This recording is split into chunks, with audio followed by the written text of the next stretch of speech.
2-3 દિવસથી મને ભારતીય જનતા પાર્ટીના લોકો ફોન કરે છે।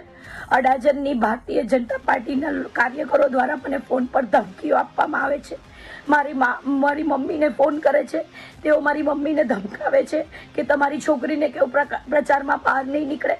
મને ફોન કરીને તેઓ જણાવે છે કે તું પ્રચારમાં તે બહાર નહીં નીકળતી, નહીં તો તને ઉચકી લેશું, તારા AI વિડીયો બનાવીને અમે વાયરલ કરશું। તારા બધા જ ફોટો વિડીયો મારી પાસે છે।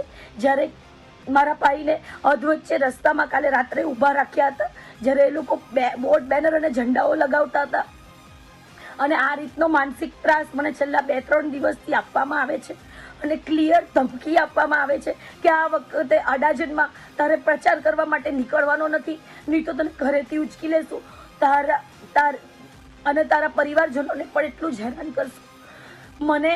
મને આવી રીતની ધમકીઓ આપવા માંડી છે। એક તરફ મંચ પર મહિલા સશક્તિકરણની વાતો થઈ છે અને બીજી વાર મહિલાઓ સાથેનું આવું વર્તન થાય છે।